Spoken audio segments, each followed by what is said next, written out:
Selamat datang di channel Simar Imam. Sembari mendengarkan tinggalkan like dan komentarnya bosku. Jangan lupa pasang headset kalian. Siapkan kopi dan camilan. Lupakan pahitnya kehidupan. Mari kita dengarkan sambil rebahan. Bab 135, mengalami masalah. Saat mereka mencapai tepi reruntuhan keabadian, Su Min tertegun. Di depannya adalah lautan pembudidaya. Kemanapun dia memandang, dia menemukan para pembudidaya. Selain itu, semuanya berperingkat agak tinggi. Beberapa dari pembudidaya ini adalah prajurit bintang 5, yang lainnya adalah warriors bintang 6 dan bahkan bintang 7. Bahkan ada 1 atau 2 prajurit bintang 8 di tengah grup. Melihat banyak ahli ini, Su Min langsung menghentikan langkahnya. Dia tidak mengikuti jalan, tapi ada 1 di dekatnya. Saat dia menyebarkan akal sehatnya, dia bisa melihat bagaimana lautan para pembudidaya ini memeriksa setiap orang yang masuk dan keluar dari reruntuhan dewa. Di sisi lain perbatasan reruntuhan dewa adalah pembudidaya lainnya. Kedua belah pihak melotot satu sama lain, tapi tak satu pun dari sisi melangkah melewati perbatasan. Semuanya hanya saling melotot. Mengapa reruntuhan abadi mengumpulkan kekuatan seperti itu? Salah satu ahli di sisi lain perbatasan bertanya. Jawabannya sederhana, ada pemuda yang membantai seluruh generasi muda dari mayoritas keluarga besar. Mereka telah menyewa setiap tentara bayaran yang dapat mereka temukan di atas bintang 5, pangkat dan mengirim pasukan mereka keluar untuk menangkapnya. Dia mengatakan memiliki kekuatan yang luar biasa. Bahkan tubuhnya penuh dengan rahasia yang ingin mereka miliki. Selain itu, dia memiliki harta yang sangat luar biasa sehingga memungkinkan dia untuk bertarung sendirian melawan ratus ahli. Mendengar kata-kata yang diucapkan oleh orang-orang ini, Su Min bergidik. Kedengarannya seolah-olah mereka ingin menjelajahi jiwanya untuk mengungkap setiap rahasia yang diketahuinya. Namun, jika mereka melakukannya, maka mereka akan tahu tentang elf dan peri. Belum lagi, seluruh rencana Su Min untuk membalas dendam. Ketika Su Min memperhatikan bahwa dia tidak memiliki cara untuk keluar dari reruntuhan abadi di mana dia berada, dia mulai berjalan sejajar dengan perbatasan. Namun, tidak peduli seberapa jauh dia berjalan, dia terus melihat para ahli. Jika mereka hanya ahli biasa tanpa prajurit bintang 8, maka dia dapat dengan mudah menembus barisan mereka dan memasuki dunia luar. Meskipun demikian, dunia luar dan reruntuhan dewa telah mengerahkan semua pasukan mereka. Setiap bagian memiliki prajurit bintang 8. Selain itu, jika Su Min mulai bertarung, setidaknya 3 atau 4 prajurit bintang 8 akan berkumpul di lokasi. Saat itu akan sulit untuk melarikan diri dengan mudah, terutama karena Cao Cao dan Ye Ling tidak sekuat dia. Apa yang benar-benar dikhawatirkan Su Min adalah meskipun dia belum melihat siapapun ketika ada begitu banyak prajurit bintang 8. Siapa yang mengatakan bahwa tidak ada dewa yang bersembunyi di suatu tempat? Jika ada dewa, maka pertempuran akan terbukti menjadi situasi paling berbahaya yang bisa dia bayangkan. Dia mungkin kuat, dan dia mungkin bisa melawan 4 atau 5 prajurit bintang 8 pada saat yang sama, tetapi melawan dewa dia benar-benar tidak berdaya. Karena ini adalah dilemanya, dia terus berjalan sampai dia mencapai kota besar. Dia masih memakai jubahnya. Saat dia hendak masuk, dia menyuruh Ye Ling dan Cao Cao tinggal di hutan terdekat. Itu adalah hutan yang sudah lama dikosongkan dari binatang ajaib. Tidak ada yang menggunakannya untuk hal lain selain kayu. Meminta Ye Ling dan Cao Cao bersembunyi di dalam hutan ini, mereka harus tetap aman.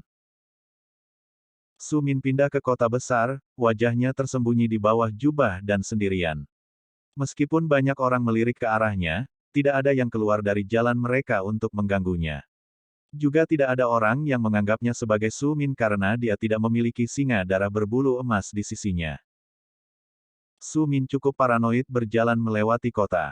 Kota itu dipenuhi dengan tentara bayaran yang sedang istirahat dari tugas menjaga mereka. Rumah makan dan minum penuh dengan orang-orang yang sedang minum dan bersorak satu sama lain.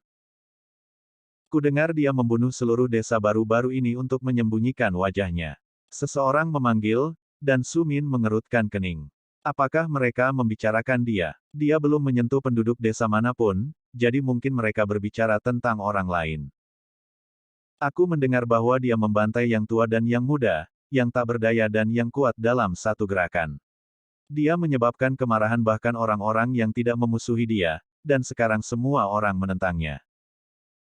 Mendengar rumor tersebut, Su Min merenung sejenak. Jika mereka berbicara tentang dia, masuk akal mengapa begitu banyak orang tiba-tiba berkumpul, tetapi dia tidak membunuh semua penduduk desa itu, jadi siapa? Semakin dia memikirkannya, semakin banyak kebencian dari dalam dirinya mulai bergolak di tubuhnya. Namun demikian, dia dengan cepat mengendalikan semuanya dan setelah hanya menghentikan langkahnya sejenak, dia bergerak menuju rumah lelang. Rumah lelang di dalam Ruins of the Immortals dikendalikan oleh keluarga Yong. Su Min tahu bahwa dia telah membantu rumah lelang di kota Richu, tapi itu hanyalah keluarga cabang belaka. Hanya untuk membantu cabang, dia tidak mungkin mendapatkan bantuan dari keluarga utama atau cabang lainnya. Karena itu, dia tetap diam. Dia masuk dan membiarkan jubahnya jatuh lebih jauh ke bawah, menutupi seluruh wajahnya saat dia berjalan menuju konter. Apa yang bisa saya lakukan untuk Anda, Tuan? Petugas di belakang konter bertanya dengan suara tenang dan santai. Meskipun Su Min berusaha menyembunyikan identitasnya, sepertinya tidak ada yang peduli. Sepertinya dia jauh dari satu-satunya yang melakukannya di dalam rumah lelang ini. Saya ingin membeli topeng pengubah wajah, jawab Su Min, dan saya juga ingin membeli tas giok. Jika saya tidak memiliki cukup emas untuk membayarnya, saya memiliki beberapa barang yang saya yakin Anda akan menyukainya, pegang tanganmu, kata Su Min dengan suara serak. Topeng pengubah wajah dan tas giok. Topeng pengubah wajah tidak terlalu mahal, tapi tas giok mahal. Mereka memungkinkan Anda untuk membawa makhluk hidup untuk waktu yang singkat. Kami kebetulan memiliki tas giok. Meskipun demikian, Anda akan memilikinya untuk membayar total 1.750 koin emas. Harganya benar-benar mahal, tetapi Su Min telah membunuh begitu banyak anggota generasi muda untuk mendapatkan yang seperti itu. Dia punya cukup emas untuk membayar jumlah ini, dia juga memiliki cukup banyak harta, tetapi dia lebih suka tidak menggunakannya jika dia punya pilihan. Membayar koin emas, dia menerima barang dan langsung meninggalkan kota. Meskipun rumah lelang telah menebak siapa dia karena barang yang dia minta, tidak ada dari mereka yang meminta apapun, juga tidak mengirim seseorang untuk mengikutinya. Menghinanya tidak sepadan. Meskipun mereka memiliki hubungan bisnis dengan keluarga lain dari reruntuhan abadi, tak satu pun dari mereka memiliki insentif yang cukup untuk membuat rumah lelang merusak kenetralan mereka. Su Min melanjutkan ke hutan di mana dia dengan cepat bertemu dengan Cao Cao dan Ye Ling. Kau tidak membeli makanan? Cao Cao bertanya dengan sedih. Su Min yang tidak bisa menahan diri untuk tidak memutar matanya dan tertawa. Bahkan dalam situasi seperti ini di mana mereka berada di tempat yang sulit, ular hanya memikirkan makanan. Su Min melepas jubahnya dan mengambil topeng pengubah wajah dari harta penyimpanannya. Dia melihatnya di tangannya, itu adalah topeng transparan yang tampaknya terbuat dari jeli. Ketika dia meletakkannya di wajahnya, fitur-fiturnya mulai berubah. Rambutnya tumbuh lebih panjang, matanya menjadi lebih terang.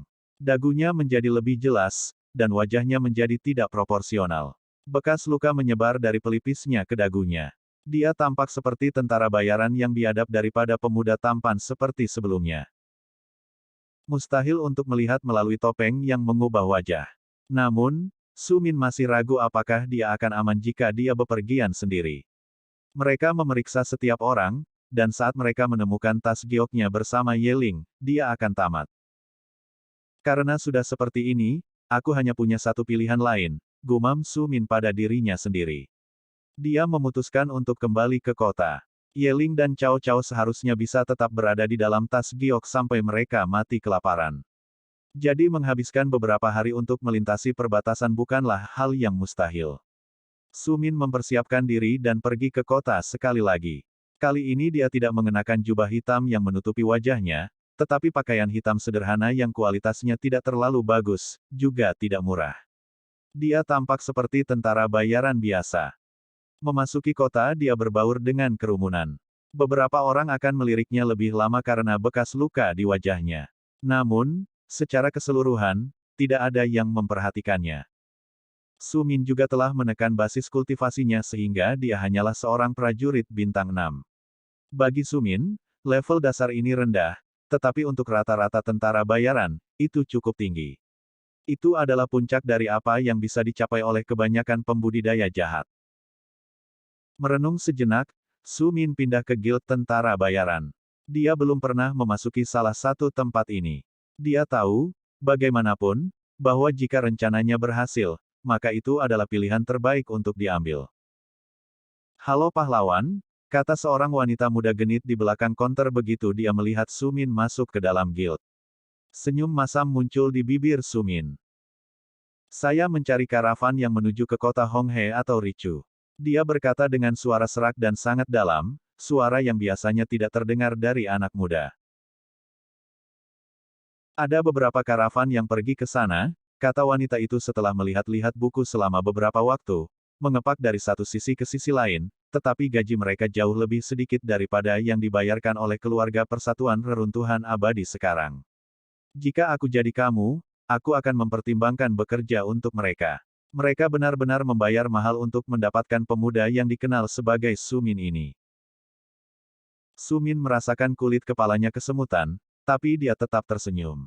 Saya memiliki beberapa urusan pribadi yang harus saya tangani di dalam dua kota ini, saya tidak dapat dipindahkan oleh uang.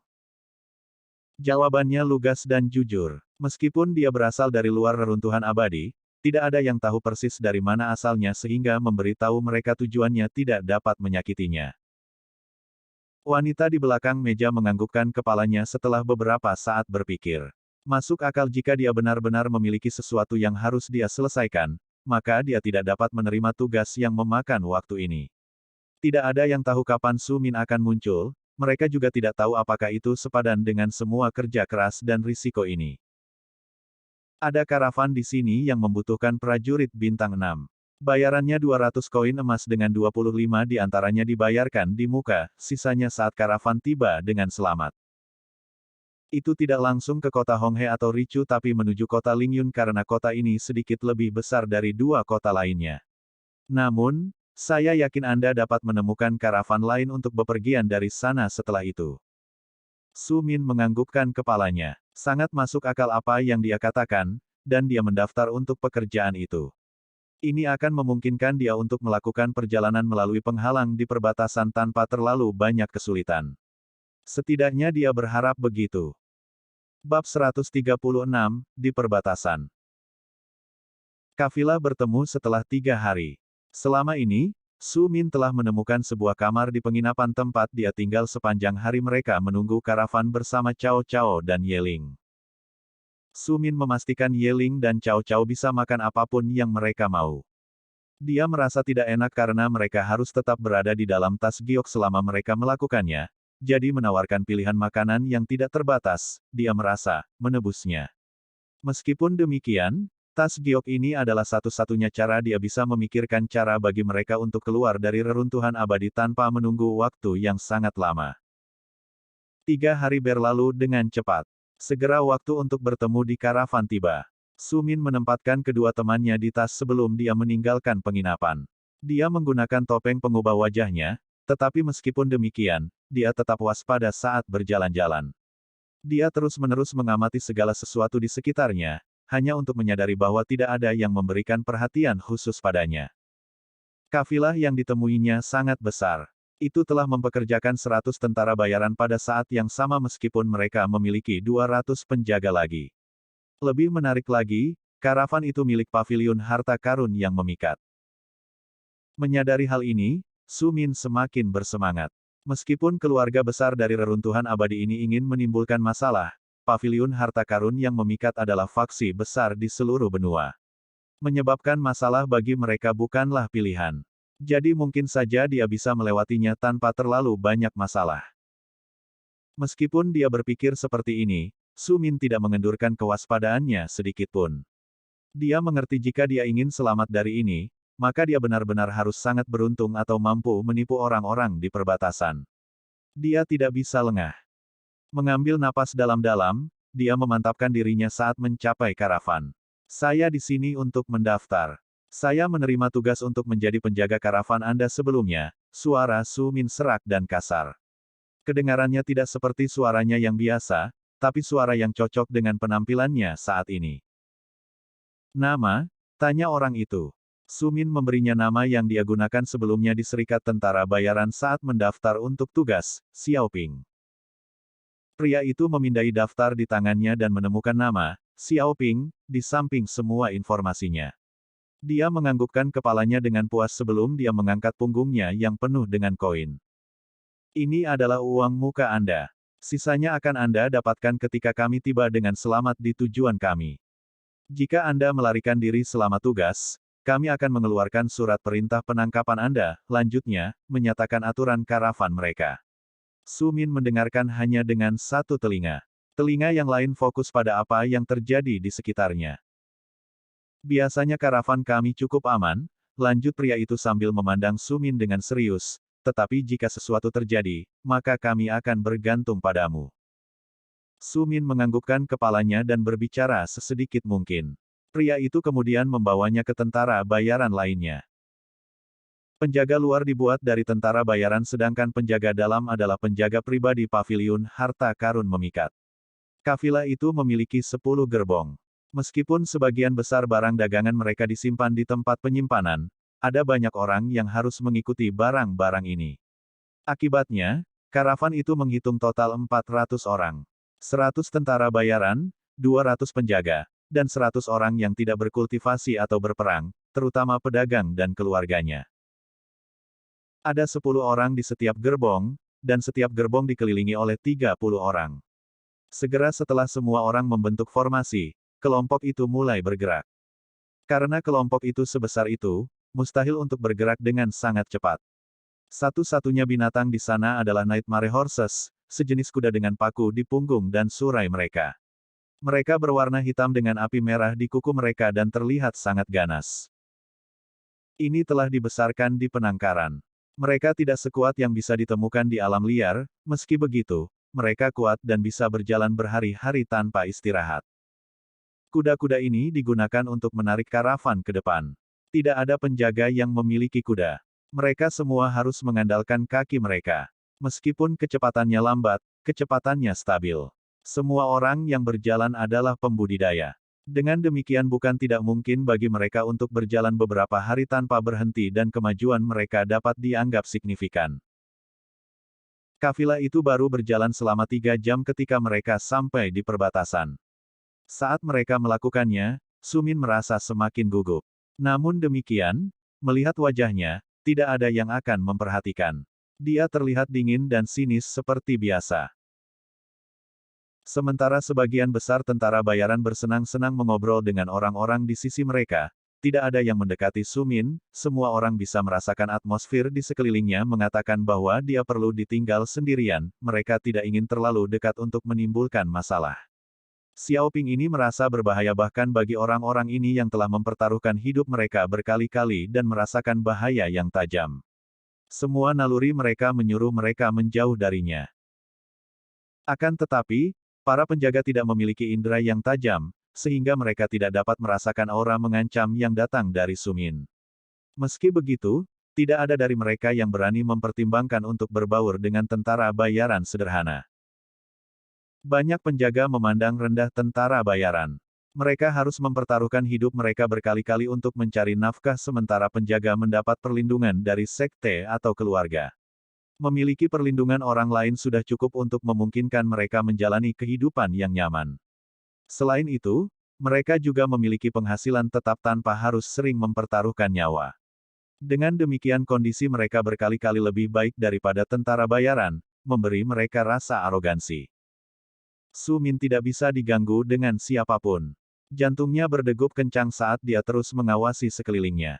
Semakin dekat mereka ke perbatasan, dia semakin gugup. Dia telah menyembunyikan tas giok di salah satu perangkat penyimpanannya dan kemudian menyembunyikan perangkat penyimpanan itu di saku bagian dalam jubahnya. Dia berharap para penjaga ini tidak akan terlalu memaksa dalam pencarian mereka.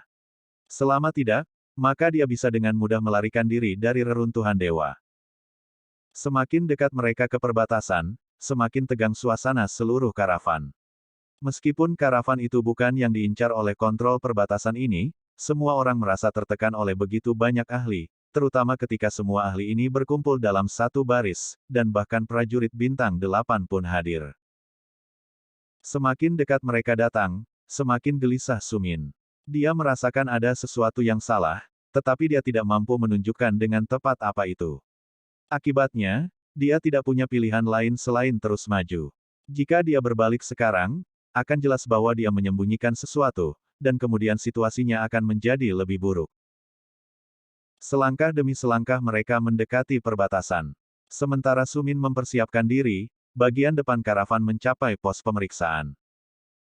Berhenti. Salah satu pria dari pos pemeriksaan berseru. Semua orang berhenti di jalur mereka, gelisah dengan apa yang akan terjadi. Pemimpin karavan muncul dari gerbong pertama. Dia bergerak menuju prajurit yang telah berbicara. Dia ingin tahu apa yang perlu dilakukan agar mereka meninggalkan reruntuhan keabadian. Ini sangat sederhana, kata prajurit itu dengan mencibir ketika dia melihat pedagang yang lemah itu. Yang perlu Anda lakukan hanyalah mengizinkan kami untuk melihat semua orang di rombongan Anda. Jika kami tidak menemukan sesuatu yang salah, maka Anda dapat melanjutkan ke depan, tapi Sumin harus tetap tinggal. Kami tidak mempekerjakan orang yang dikenal sebagai Sumin, pemimpin karavan berseru. Kami juga tidak memiliki orang yang mirip dengannya, juga tidak ada tentara bayaran yang memiliki binatang buas. Aku tidak dapat membayangkan bahwa Sumin, yang merupakan seorang prajurit bintang 8 menurut rumor, akan berada di karavanku. Pemimpin sangat bangga dengan karavannya. Dia sedang tidak ingin menghabiskan 1 hari penuh memeriksa semua anak buahnya. Dia berasal dari keluarga yang berpengaruh dari seluruh benua, tetapi, tampaknya, tidak mungkin baginya untuk melawan kata-kata keluarga United selama dia berada di dalam reruntuhan dewa. Pada akhirnya, orang-orang ini adalah hukum di sini. Tentu saja, selama penjaga lembah abadi tidak ikut campur. Meskipun kamu mengatakan dia tidak ada di sana, bagaimana kamu tahu pasti? Balas prajurit itu dengan marah. Dia mencuri banyak uang dari pemuda tak berdosa yang dia bunuh di lembah abadi, mungkin saja dia telah membeli topeng pengubah wajah dan tas giok. Karena itu, kita harus sangat berhati-hati dengan semua orang yang menginginkannya, untuk melakukan perjalanan melalui perbatasan, terutama dalam kelompok besar seperti Anda di mana mudah untuk berbaur. Tapi kami tidak memiliki siapapun yang berada di level bintang 8. Pemilik karavan melanjutkan, tetapi dia kemudian menyadari bahwa seorang kultivator dapat menekan basis kultivasi mereka. Meski sangat jarang terjadi, hal itu memang pernah terjadi sebelumnya ketika seseorang perlu menyamar. Sumin merasa tidak nyaman mendengarkan percakapan antara prajurit dan pemimpin kelompok itu. Jelas bahwa mereka telah mencapai kesepakatan. Setiap anggota karavan harus diperiksa, tetapi hanya jika mereka menemukan Sumin barulah mereka dapat mengambil tindakan.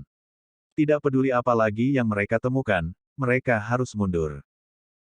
Saat diskusi sedang berlangsung, sesosok tubuh bergerak ke arah mereka, sosok yang membuat bulu kuduk Sumin berdiri. Orang ini jelas seorang prajurit bintang 8, dan dia akan mengawasi seluruh proses. Dia ingin memastikan bahwa jika Sumin hadir, mereka memiliki seseorang yang dapat melawannya. Ya selama itu hanya satu prajurit bintang 8, maka aku harus berhasil melarikan diri, gumam Sumin pada dirinya sendiri sambil melihat sekeliling. Sepertinya tidak ada lagi ahli yang mendekat. Sumin mengamati orang-orang yang sedang digeledah. Semakin dia mengamati, semakin dia merasa putus asa. Mereka sangat teliti, dan sepertinya tidak mengecewakan seiring berjalannya waktu. Sepertinya aku tidak punya kesempatan untuk melewati ini dengan damai, desah Sumin pada dirinya sendiri dan mengangkat tangannya. Energi spiritual telah berputar di sekelilingnya sebelum terkonsolidasi menjadi busur dan anak panah di tangannya. Tanpa membuang waktu, dia mempersenjatai busur dengan seluruh kekuatannya di dalam anak panah, membidik prajurit bintang 8 dan melepaskan basis kultivasinya. Suara siulan terdengar saat panah terbang di udara dengan kecepatan cahaya sebelum bertabrakan langsung dengan prajurit bintang 8. Dia dipenuhi dengan keterkejutan, darah mulai menggelegak dari mulutnya sejak dia menderita luka dalam yang berat. Sumin tidak lagi menekan basis kultivasinya. Dia berdiri seperti bintang yang bersinar di tanah. Dia tidak membuang waktu lagi dan melesat ke depan seperti salah satu anak panahnya, langsung menuju orang-orang yang menghalangi pelariannya. Matanya bersinar ganas. Dia bersedia melakukan yang terbaik, sehingga dia bisa melarikan diri, bahkan jika itu berarti mengukir jalan yang diaspal dengan mayat. Dia akan melarikan diri dari tempat ini, jadi dia akhirnya bisa membalas dendam. Bersambung. Nantikan bab selanjutnya bosku.